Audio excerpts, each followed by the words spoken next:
Hi, so thanks for joining us today. For those of you who don't know, I am Julie from the Single Mums Business Network.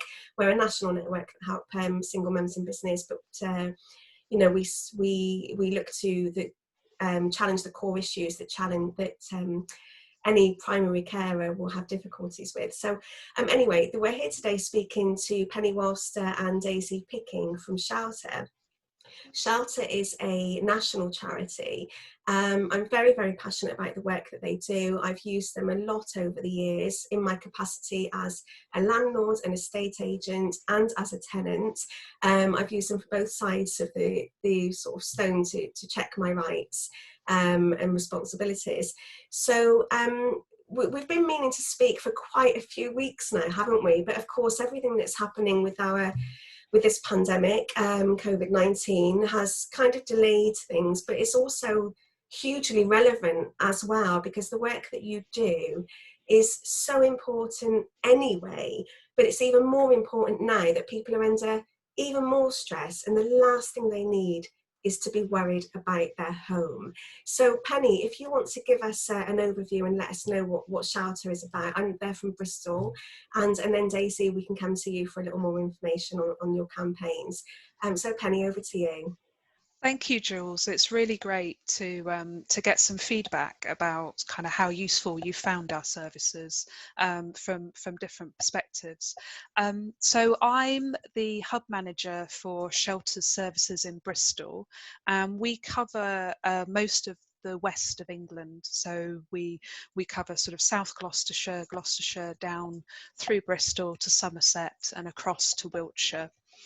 And Shelter is an organisation that has two main purposes. One is to provide services of advice and support and legal representation for people who have housing related problems. And the second is to campaign to improve housing situations for people. And both of those are of equal importance to the organisation. And one of the really exciting things that we have changing for us as an organisation is we're introducing a local campaigning perspective to the way that we run our services, and that's where Daisy's role comes in as our community organiser here in Bristol. So the Bristol services that we have a sort of a general advice service which is available Monday to Friday, 9 till 5, and at the moment it's all being run over the phone because obviously we're in the middle of the coronavirus pandemic. So we can give telephone advice, and it could be as simple as letting somebody know what their options are in their current housing situation, right the way through to helping somebody advocate to resolve their housing problem that they've got. And that advice is available on 0344 515 1430. And we'll give that number to you, Jules, so you can put that in the notes below. And that's available Monday to Friday, 9 till 5. Alongside our general advice, we're also able to offer a small support service, and that's designed to work with people who are needing a bit more of an in-depth assistance with their housing problem. So it could be somebody who has a lot of other issues that mean that they're struggling to manage their home, or it could be somebody who's moving into their own home for the first time and just needs a little bit of extra support to live independently in that way. And that's available at the moment. It's all being done over the phone, but that is available Monday to Friday as well. And then alongside those two services, we have a legal team who work to help us conduct our legal aid funded work. So the majority of that is looking at possession cases that might come to us where people have been taken to court by their landlord. The other things that we're able to do are to look at situations of serious disrepair in a property, and to try and work with the tenant and the landlord to get that disrepair resolved. And we're also able to challenge decisions made by local authorities that normally relates to homelessness decisions and things like that. And obviously at the current time, when there's a lot of uncertainty going on in kind of, you know, people's housing situations, we are seeing a number of people coming to us who are really worried about becoming homeless whilst we're going through the kind of coronavirus pandemic. So that kind of combination of work from the Bristol hub keeps us fairly busy. And then alongside that, we've obviously got Daisy working in her role as a community organiser and actually kind of really leading from the front in that, in helping us become a base for change. What we find is that a lot of our services related work is really successful on an individual case by case basis, but it doesn't bring into effect big system change. That's where our colleagues in campaigning are really supportive and a really great team for us to work with to kind of bring that about on a local level. I think we talked, didn't we, when we were setting this meeting up, about maybe highlighting some of the things that we're seeing that are coming through in the last few weeks. Would that be useful? Yeah, from your perspective, the things Yeah. at the moment, yeah, I would Yeah. like you to share that, please. Some of the key things that are happening at the moment is obviously the courts are pausing eviction processes that are going through the courts. So that's causing a little bit of confusion on individual cases. So we've been doing a lot of work with people to kind of help them understand where they are in that process, what's happening, what they need to do now, what they might need to do in a few months' time. We've had a few people come to us who are describing situations that look very much like they are being asked to leave properties illegally, so they're not being given the right notice period, or landlords have come in and changed locks without necessarily going through the right process. That's something we're quite concerned about happening more and more as the lockdown continues. We're also seeing situations that really highlight the number of people that live in insecure accommodation. So people who are lodging with friends or family members, or people who might have been staying on somebody's sofa for what initially was going to be a really short period of time, but now that we're in lockdown and it's more challenging for people to move into their own property and things, what might have been a month or two has now suddenly turned into 6 months. So we're seeing people come to us who are being asked to leave that sort of accommodation setup. And I think for me, this really does bring in where our campaigning arm and talking to people like you is really important, because actually for those people, it just highlights the number of people that are in insecure accommodation and are slightly hidden from the statistics about the number of people that might be rough sleeping, or families that might be homeless. They're not necessarily included in that group, but obviously at the moment they're in a very vulnerable situation. It's very sad, because they are in a really vulnerable situation, and I don't think it's the saddest part of humanity is it's very hard to really relate to something unless you experience it firsthand. And I think Yeah. is, I used to think ignorance was an insulting word, and it was, but now I use it quite freely because I, point out the fact that people are ignorant to the reality that many people face, including our government. And I don't mean that disrespectfully, but until you've experienced something, how can you understand what needs to be done properly? So it's so important that this, that these raised awareness of, and there's no fault. There's a lot of there's so much discrimination out there. Like I said to you before, but another reason why I like to do this work is I was an estate agent. I actively discriminated against people via instruction from the landlords. I was young, I was naive, I was in my 20s. If a landlord said to me, "Oh, we don't want anybody on benefits and everything else, so we don't advertise that, but it's always on benefits, don't let them in." And I'm thoroughly ashamed that I was part of that then. But I was ignorant. I was genuinely ignorant. I did not understand,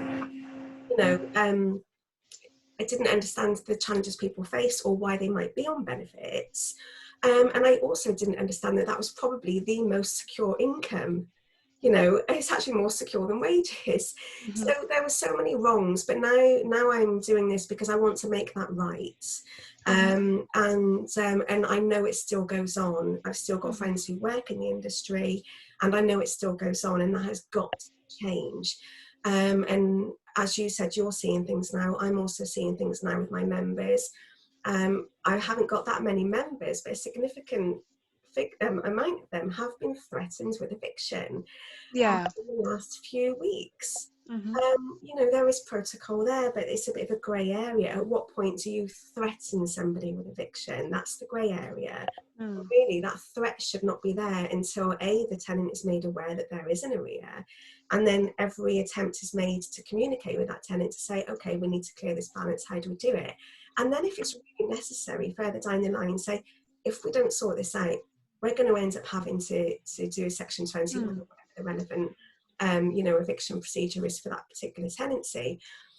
So it's pleading with people to be more humane.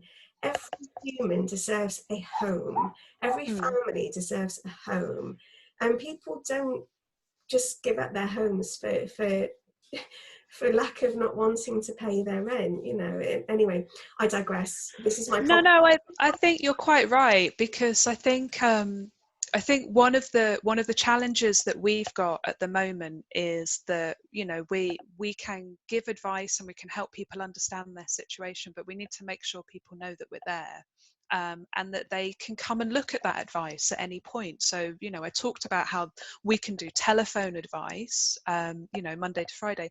We've also got a website, which is shelter.org.uk, and on there we've got specific COVID-19 related advice. So it covers all of those situations, that talks about how changing your employment circumstances or changing in your benefit income might impact on your home and what you can do about it. And sometimes I think that's a really good starting point for people. It's really important for people to kind of understand where they are in that process, and then, you know, they can ring us and talk us through what they've got, the information they've got, and what they want to do, and we can then kind of give them the guidance and the advice about what the next steps are. But I think empowering people to understand the situation, because it's not easy. Housing legislation is complex, and there are lots of different things that come into it. So I think it's okay to say I'm not an expert in it, but I know people at Shelter who are, or I know people at other advice agencies who are, and I think that would be the big message I'd want people to take away, is we're here, we can help you with that advice. You know, And you you just do. need to give us a ring. Yeah, you do help. I mean, you know, I'd like to say your website is absolutely brilliant. Like I said, I visited it a lot of times. And interestingly, you know, it's simple things. One of my tenants was afraid, you know, there's responsibility on landlords to take property repairs and such like. And she was afraid to approach the landlord because she felt that that would ultimately result in him wanting to get rid of her as an awkward tenant. Hmm. And but on your website it makes it clear that there is a process, and that you can, there is such thing as an unfair my brain's gone now, but you know, if you've asked for repairs and then you're unfairly Yeah, unfairly evicted and things. So yeah, you there are safeguards in place for different types of tenancies, and sometimes it can be difficult if you're the tenant to understand what type of tenancy you have. But you know, the idea of protection from retaliatory evictions, where you've asked for a repair to be completed, those are in place. And you know, I think colleagues in campaigns, you know, might say, well, we can do more about that, we can do more to make those things stronger. But from a personal and individual level, it's really important for a person to understand where they are at the moment with their housing problem. they do. But yeah, I think one of the really powerful things, one of the things that really inspires myself and my team to do the work that we do, is how people then take their own experiences and use those as part of an ongoing campaigning situation, a bit like you're doing, and a bit like the work that Daisy's doing on the Home Truths campaign. Yeah, we're going to go on to that now, I think, and learn a little bit more about that. And it's just going back, people, shout is so important, because it's okay if you don't know your rights, and this is the thing, people don't know their rights, and this is why I'm so anti let's threaten somebody with eviction at the first point of contact, because that puts the fear of God into people. And that, you know, when you enter fight or flight mode, some people will end their lives at that point. If they think they're going to lose their home, it will just turn them into an absolute state of fear and hopelessness and inability to cope, etc. It's so dangerous, and it's not okay, and that's one of the things that really needs to change. And one of my arguments in my blog that I did a few years ago, I didn't understand my rights until I did a law degree. Now, everybody should understand their rights. You know, they say that school is there to equip you for adult life. It's written into law that school must equip you for adult life, but actually it doesn't adequately do that, because unless you're privately educated, you know, you're not equipped to know your rights in terms of the most basic fundamental things, such as your right to a home and your right to be protected, etc., etc. So people don't know their rights. So if they're threatened with eviction, they don't know that they can defend themselves against that. So what you're doing is brilliant. So anyway, Daisy, Penny, thank you for that. No, you're welcome. So you've talked about the key issues that you're seeing in Bristol, haven't you, right now? So I think really, Daisy, if I understand right, you're going to talk to us about a Home Truths campaign that you're doing. Yes, and thanks. It's great to be here chatting with you today. So as Penny said, I'm a community organiser for Shelter here in Bristol. So what does that mean? I'm basically here to reach out to communities across the city and listen to the issues people are facing with their housing, and to work together to sort of build solidarity and to support people to campaign for changes that they want to see. So we've been running a campaign called Home Truths for the last few months. It kicked off sort of earlier in the year, about February time. And we've basically been reaching out to people across Bristol, just simply asking, you know, what issues are you facing with your housing? Tell us your stories. And as you were quite rightly saying, it's so important people understand their rights, but this is also building on that and getting people to connect with each other and with us. And raise awareness actually about the realities of living in insecure and unsafe, unsuitable accommodation, or not having accommodation at all. And building on that, so asking people, you know, what issues are you facing, but also what changes do you want to see, and identifying priorities that we can campaign on together. So we've been seeing a lot of things coming through the campaign. We actually launched the campaign in the Galleries, which is a shopping centre in Bristol, and we were at a sort of advice fair with a stall, and I was just with my colleagues going up to people and saying, you know, what issues are you having any with issues with your housing, you know, what are they? And it was really interesting. A lot of people didn't think they had any, and you know, we had a conversation and that's fine. And some people said, oh, you know, just the usual stuff. And I sort of asked them, you know, what's the usual stuff? And George, you probably won't be shocked to hear disrepair, fear of eviction, fear of raising any issues with a landlord, not being able to afford the rent, you know, severe damp and mould. And that was a real eye-opener that people, you know, in both social renting and private renting, basically accepting poor, unsuitable, unsafe conditions as something that is just part and parcel of being a renter. Since with that day launching the campaign, we've heard from nearly 150 people. We have a survey we've been sharing. We've also been out and about in communities talking to people, and we've heard a whole range of issues coming through, building on those first conversations.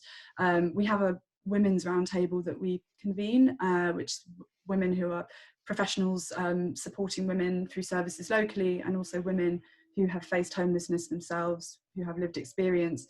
And during our conversations, They've raised similar things I mentioned before, so not being able to afford to pay the rent, part of the issue being local housing allowance rates not being in keeping with wages and rent costs locally. So basically housing benefit not being able to cover those costs, the rate it's being set.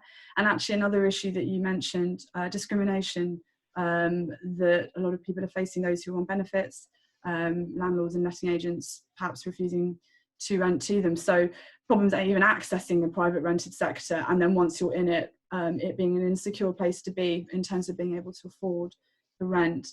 And you know, all of this does come back to a lack of social housing, to be honest. A lot of that, the private rented sector being a crowded place to be and an insecure place to be. So we've been hearing you know, a lot of issues coming through the campaign, and now obviously the coronavirus crisis is making things much tougher for people who are in insecure and unsafe housing. So we're continuing the campaign and asking people to tell us what they're facing right now. Is this a new issue that has come about due to the crisis, or something that's actually been ongoing? Because the housing emergency was at tipping point before this pandemic hit. We've now got a public health crisis exacerbating a housing crisis. So it's really important to remember that for ourselves. In terms of how people can get involved in the campaign, so we want to hear from anyone who's facing issues with their housing. So, you know, whether that is unaffordable rent, damp and mold, whether you're living in overcrowded conditions, sofa surfing, anything, facing homelessness, whatever it is, we really want to hear from you. And you might sort of think, well, you know, why share my story, why share my voice? Because basically we need together to really raise awareness about people's day-to-day reality, what actually living in, you know, being impacted by the housing emergency, what does that actually look like for people on the ground? And so also we can identify priorities and changes that we need to campaign for together. So it's very easy to get involved. We have a short survey that people can fill in, and we'll share the details in the notes on this video so people can get involved with that. Understanding some people aren't online, so I'll also share my phone number. If people want to ring me and have a chat, that would be great, and people can email me too. In the survey as well, there is an opportunity to share contact details, and I'm following up with people to have more in-depth conversations and see if they'd like to get involved in our movement for change. We're coming together to sort of identify campaign issues that we can campaign on together. So yeah, thank you. Really, really wonderful. Now, the question that I've got there is, I know Shelter obviously is national, but you're Bristol, and this campaign, is it for Bristol constituents, or is it national? Can people contribute nationally, or is this campaign running in different areas of the UK, or is it one campaign? Or Really good question, really good question. There's actually quite a few answers to that. So what I've been talking about people getting involved with is a local Bristol campaign. So that's us hearing what communities in our city are facing and identifying changes that we want to see to campaign on together locally. However, Home Truths is also running in other areas where we have organisers at Shelter, so in Birmingham and Manchester, and I would really encourage people to check out social media accounts for Shelter in those areas. So we have Twitter accounts in each of the areas, and our organisers are reaching out to communities there.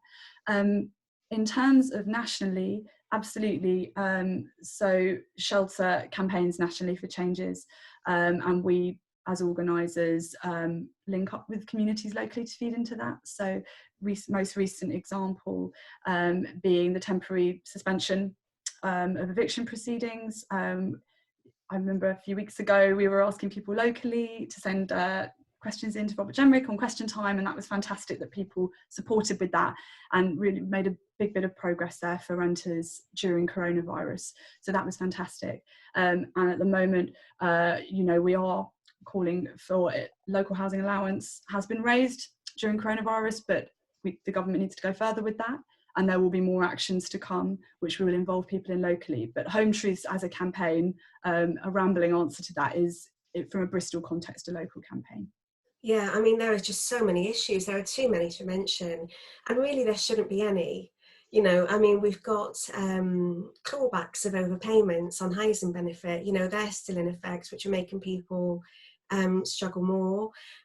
So there are reductions on, as you know, the housing benefit for those who need it doesn't even cover the rent in most cases, certainly not for the private rental sector.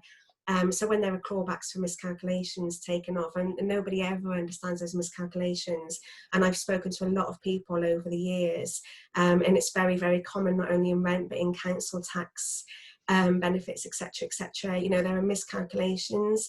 It's never successfully argued. It's always like, this is what it is, and then if you can't make those repayments in 26 weeks, it goes to the bailiffs, and the bailiffs put a few £100 on top of it for that, for tax. And I obviously, think, yeah, sorry, Jules, to interrupt. I think with both the council tax and the housing benefit that's coming from the local authorities, where there are questions about overpayments and things, one thing that there is available at the moment is, again, there's a slight pause on getting those overpayments repaid. So if somebody has been given that information, then now is an opportunity to get in touch with, sorry, I would say this, but as a services sort of person with us at Shelter or with their local CAB, whoever they would like to talk to kind of really investigate those and have a look at them now, because that there is a slight pause on clawing those back at the moment. It's not going to last forever, but it would be an opportunity for somebody to have a look at those. But you're quite right. I mean, they're a really difficult situation when somebody, you know, is getting a benefit that doesn't cover their rent, and then they're having to pay back overpayments that aren't particularly clear as to why they received those in the first place. So, well, you know, I mean, it's, again, we make it the people's problem, and it's why it's so important that you're there, but it shouldn't be the people's problem. And I think this is where the government need to govern the people who, you know, landlords and the administration of government funds, the administration of taxpayer funds, where, you know, we all spend our entire lives paying tax so that we are looked after in our hour of need. So then to make it our problem to fight that and argue that, it's like it's always the victim's problem, isn't it, to argue. It doesn't matter how that victim is a victim, whether it's abuse, emotional, physical, financial, it's always the victim's problem to sort out. And I think that's where I would really like to see pressure applied to the government to say, can we stop making this the victim's problem? Can we make this a responsibility? I think that's where the power of grassroots activism really comes in for me. I completely agree in terms of who is responsible for making changes. No, not people locally on the ground, but actually to come together and really speak up, share your voice, share what's happening in reality. Because a lot of the time, you know, it really is about actually saying, this is in policy or in law, this looks like this. In reality, on the ground, this is what it looks like. And actually coming together and really empowering each other and calling for those changes. We can do a lot more collectively, you're right, in terms of that individual getting support basis. That's so important, to get that advice and get that support as an individual, but to actually kind of join forces with others. And I would say, even if you've been through it in the past and it isn't a current issue for you now, those voices are as powerful and, you know, very important. Oh, absolutely. You know, I mean, it's like 7-year itch in marriage as far as I'm concerned. You know, I was stuck in private rental for 7 years, and I was taking payday loans to make up the rents that I couldn't get support with, and that's a significant amount of money. And I think the last loan was a logbook loan on my car for about 2,000% APR. You know, and I was stuck in that situation for years. But you know, the point is here, people should not be suffering like this. Nobody should be suffering like this. I don't want to see anybody going through the despair that I have seen. And I don't want to see the people that are going through despair now go through it, the people that you are helping. And certainly, you know, a lot of the tenants now will be NHS workers, and they will be care providers because they're the lowest paid, so they're less likely to have the deposit for a mortgage to buy a house. That's me being very stereotyping there, but I think there's probably some truth in that. You know, the lower paid workers can't just get a deposit and buy a house. So the government needs to take responsibility. Why are mortgages not accessible? Why is it only those on high wages that can save a deposit, that can get a mortgage and have security of housing? There is so many things here that need to be sorted out, and I absolutely have every faith that we can work together to do it. You know, it starts with shelter. It's not just shelter. You're not alone. How many millions of people in the UK are renters? I'm sure you know this. Off the top of my head, I don't. I know that the percentage in Bristol is really high because of the type of city it is. So across the city, the percentage of people living in private rented in the last dozen years has gone up from approximately 20% to nearly 30%. So 30, you know, just under a third of the population living in Bristol live in private rented property, and you know, that will be people who are both working, people who are parents and working, people who are on benefits, people who are on 0 hours contracts. There'll be a whole spectrum of different people within that statistic, and each of them will have different experiences of private renting. For some, it will be a really convenient way to be in the city and to start living in the city, and a way to get to know it as a new place to live. And for others, as you've described, it will be a situation where they feel trapped in it because they can't afford to do anything else. And you know, I mean, Daisy is really really focused on bringing those local issues to light, but that doesn't take away from the national campaigning that we do as an organisation. And you know, the real kind of core bit of our kind of current 5-year strategy, and the current coronavirus pandemic doesn't change that, is actually, as a country, we need more social housing. And actually, you know, having a really concerted effort to build social housing would remove a lot of those underlying insecurity issues in for people who are living as lodgers, or people who are living in the private rented sector and can't afford it. It would actually then make it somewhere that people feel safe and secure, and it's a home for them, rather than sort of, this is my temporary place to be for now. It's 100% life-changing, without a doubt. Yeah. You know, there is nothing greater than feeling secure when you felt insecure. Exactly. You know, Yeah. it is life-changing. Are you still getting support from Mr. Clark? Is he George Clark? Yes. No, he was very generous with his time. Not last year, the year before, he was on our committee of experts, and it was a really wonderful kind of group of people to bring together. We had George Clark joined us. We had other people, so people who have experience of working with the victims of Grenfell, and the tragedy that happened there. We had Baroness Varzi from the Conservative Party who came and joined us. We had Ed Miliband from the Labour Party. It was a really big mixture of people, and we basically presented to them on a national scale the evidence of this is what people's experience of housing is in the UK. And then they, as a group, sat down together and kind of came up in a document that was released January last year. These are our suggestions, and the big suggestion that came out of it was social housing. Social housing is the thing that, you know, in the long term will actually resolve a lot of the housing crisis. And the real shame for me at the moment is that the current issue with the corona pandemic has just shone a real spotlight on where we are with that, and how tragic it is for so many families in our community. And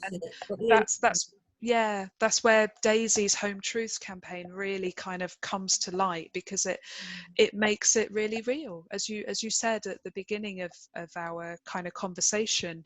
You know, people don't necessarily realize what's going on until they've been through it themselves.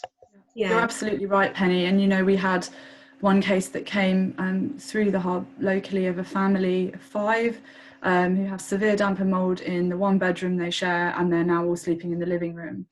Now that overcrowding, waiting to be housed safely, securely, was an issue before the pandemic, but the fact they can't self-isolate, and the fact they've got respiratory problems due to damp and mould, it just, as you say, we're looking through the lens of a public health crisis, but we're staring in the face of a housing emergency that was at breaking point before this happened. So you're absolutely right.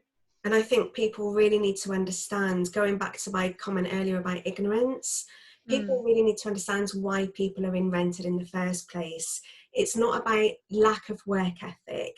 It's not about lack of, saving up for a rainy day. I think a lot of people are genuinely ignorant to the cost of living versus the wage at the moment.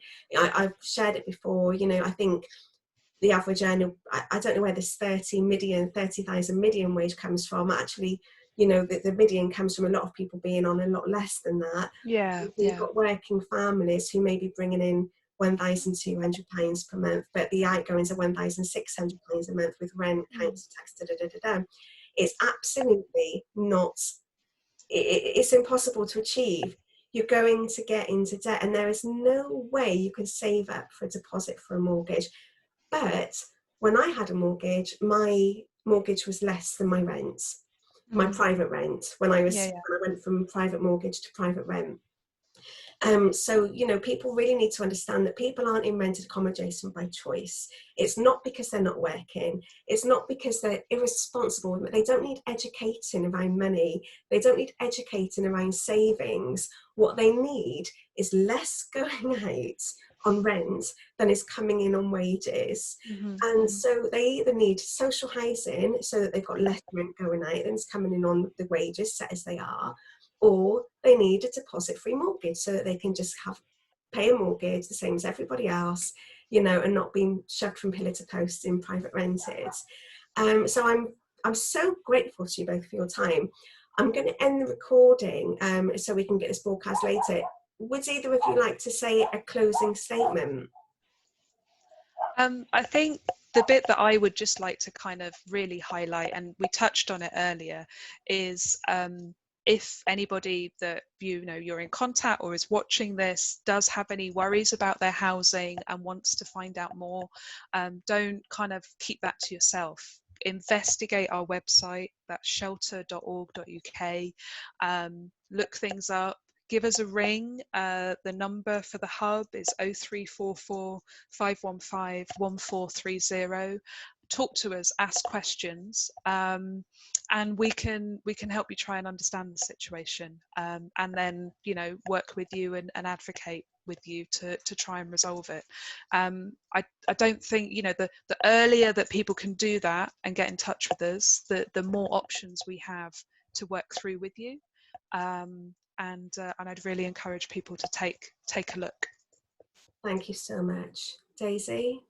Yeah, just for me that, as we've said, given the current very difficult situation for people, we know that we've got a worsening situation with the housing emergency, and we really need to be identifying and taking action together. So I just appeal to people, if you have been affected by insecure, unstable housing or homelessness, and you'd like to get involved and share your story, please do get in touch, fill in our survey, give me a call, however you feel comfortable to have that conversation. And it would just be great to work with you to identify and take actions to end the housing emergency in Bristol. Thank you. Thank you both so much. So I'm going to end the recording and I'll share this later on, and we'll get the links in. So goodbye everyone, and please, as Penny and Daisy have said, please don't suffer in silence. We've either been through it or we understand it. There's no judgment. Just get in touch, get the support that you need. You have got protection. There are people there who can help you. Please don't be bullied. Because at the end of the day, that's what it is. It's inhumane bullying, and there are people there to help you. Okay, so bye. Thank you. Thank you. Bye. Bye.